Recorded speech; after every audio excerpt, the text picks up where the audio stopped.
मुलांना शाळेला सुट्ट्या पडल्यात त्यावेळी ना मुलांना आदल्यामधल्या वेळेत काहीतरी खायला हवं असतं. अशा वेळी ना आपण हा पटकन बनवणारा अगदी झटकीपट अशी रेसिपी आहे आणि रेसिपी खायला देखील अगदी तितकीच मस्त, टेस्टी आणि कुरकुरीत आहे.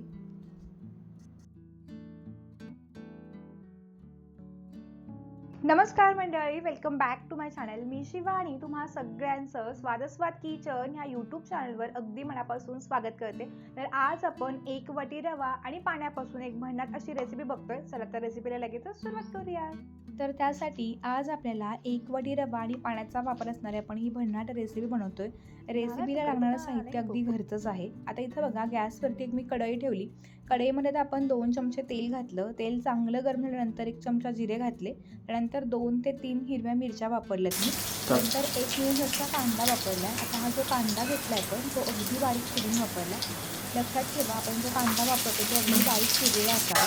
आता जर हा तेलावरती 2 ते 3 मिनिटं हा चांगलासा परतवून घ्यायचा. कांदा जो आहे तो आपल्याला अजिबात गुलाबी रंगावरती परतायचा नाही, फक्त 2 मिनिटं परतला गेला. आता गॅस थोडा मीडियम करायचा आणि ह्यामध्ये आपण ज्या वाटीनं रवा घालणार आहोत तर त्याच वाटीने आपण 2 वाटी इतकं हे पाणी घालून घेतोय. आता हे पाणी आणि हा कांदा जो आहे तो हे सगळं बघा चांगलंसं मी मिसळून घेतले. रेसिपीमध्ये वापरलेलं पाण्याचं प्रमाण अगदी परफेक्ट आहे, त्यामुळं पाण्याचं प्रमाण अगदी परफेक्ट ठेवा. आता हे सगळं मिसळलं गेलं की ह्यामध्ये आपण चवीनुसार मीठ घालणार आहोत. आता हे पुन्हा सगळं चांगलंसं मिसळून घ्यायचं. गॅस जो आहे तो थोडासा मी मीडियम केला. तुम्ही जर चॅनलवरती नवीन असाल आणि अजूनही चॅनलला सबस्क्राईब केलं नसेल तर प्लीज चॅनलला सबस्क्राईब करा. तर आता बघा पाण्याला चांगली अशी उकळी यायला सुरुवात झाली. अशी छान उकळी यायला सुरुवात झाली ना की गॅस अगदी बारीक करायचा आणि इथं बघा मी 1 वाटी रवा घेतला. आता हा जो रवा आहे तो आपण एका हाताने अशा पद्धतीने घालून दुसऱ्या हाताने आपण हा सगळा चांगलासा मिक्स करून घेणार आहोत. जेणेकरून काय होईल की रव्याच्या कोणत्याही प्रकारच्या गाठी किंवा गुठळ्या होणार नाही. बरेच जण मला नेहमी प्रश्न विचारतात की आपण जेव्हा रेसिपी करतो किंवा रवा वापरला असतो तर तो रवा कसा घ्यायचा. तर हा रवा तुम्ही बारीक जाड कसाही घेऊ शकता. फक्त रवा हा कच्चा असावा, भाजलेला अजिबात नसावा. आता हा संपूर्ण रवा मी घालून घेतला आणि हा पाण्यामध्ये बघा हा सगळा चांगला मिक्स करून घेतला. बारीकच ठेवलेला आहे. आता मिश्रण बघा हे सगळं चांगलं असं मिक्स झालेलं आहे. आता ह्यातलं जे पाणी आहे हे थोडंसं कमी होण्याचा एक चांगलासा गोळा बनेल इथंपर्यंत आपण आता हे परतवून घेणार आहोत.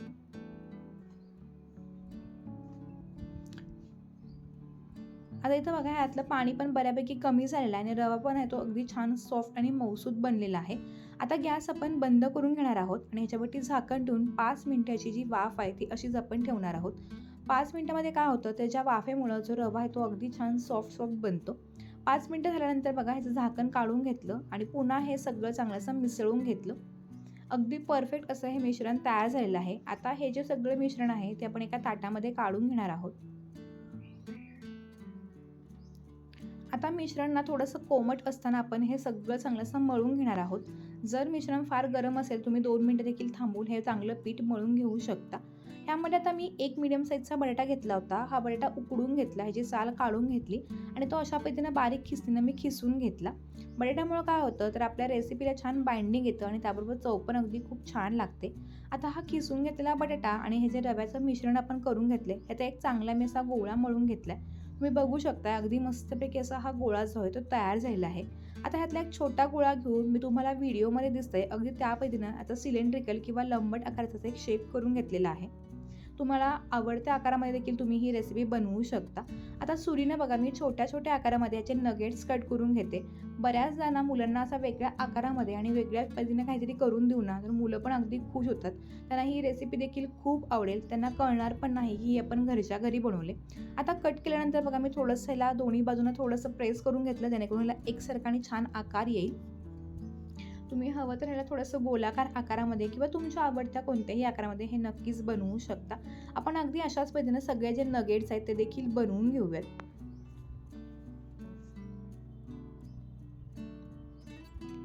सगळे जे नगेट्स आहेत ते बघा मी बनवून घेतले. आता गॅसवरती इथं बघा एका कढईमध्ये मी तेल गरम करायला ठेवलं होतं. तेल चांगलं गरम झालं की गॅस 2 मिनिटं मोठा ठेवायचा आणि त्यामध्ये आता आपण हे कट करून घेतलेले नगेट्स एका वेळी साधारणपणे 5 ते 6 आपण फ्राय करून घेणार आहोत. सुरुवातीला 2 मिनिटं गॅस मोठा ठेवायचा आणि 2 मिनिटानंतर गॅस मीडियम ठेवायचा. आता गॅस मोठा ठेवल्यामुळं ह्याचा जो आकार आहे तो अगदी आहे असा राहतो आणि त्यानंतर जेव्हा आपण गॅस मीडियम ठेवतो ना, तेव्हा तो आतपासून अगदी कुरकुरीत बनतो. बऱ्याच जण आपल्या घरी अचानक पाहुणे वगैरे येणार असतात किंवा किटी पार्टी वगैरे असते, त्यावेळी काय स्नॅक बनवायचा हा प्रश्न पडतो. अशा वेळी तुम्ही हे नगेट्स बनवून एखाद्या फ्रीजरमध्ये देखील हे साधारणपणे 7 ते 8 दिवस टिकवू शकता. आणि ज्यावेळी तुम्हाला हे बनवायचं ना, अगदी त्यावेळी हे फ्रीजमधून काढून तुम्ही असं फ्राय करून देखील ही रेसिपी बनवू शकता. तुम्ही बघू शकता हे सगळे नगेट्स अगदी मस्त असे सोनेरी रंगावरती मी हे तळून घेतलेत. दिसताना ते इतके यम्मी दिसते ना, तर खाताना याची चव पण अगदी डब्बल लागते. तुम्ही इथे नक्की अशा पाहिजे हे नगेट्स करून बघा. साहित्यही अगदी घरच्या घरी असल्यामुळे तुम्ही केव्हाही ही रेसिपी बनवू शकता. मी तुम्हाला एक नगेट तोडून दाखवते, जेणेकरून तुमच्या लक्षात येईल की हे वरून किती अगदी कुरकुरीत आणि आतून अगदी सॉफ्ट असं बनलेलं आहे. आता हे नगेट्स तुम्ही टोमॅटो केचप किंवा कोणत्याही चटणीसोबत नक्की सर्व करू शकता. तुम्हाला जर ही रेसिपी आवडली असेल तर लाईक करून छान कमेंट्स करा. काही शंका असतील तर देखील तुम्ही मला कमेंट बॉक्समधून विचारू शकता. तर तुम्हाला आजची ही भन्नाट रेसिपी कशी वाटली हे मला कमेंटद्वारे जरूर कळवा. व्हिडिओ आवडला असेल तर व्हिडिओ एक नक्की लाईक करून चॅनलला सबस्क्राईब करा. चला तर भेटू असे एका नवीन आणि इंटरेस्टिंग व्हिडिओसोबत. तोपर्यंत धन्यवाद.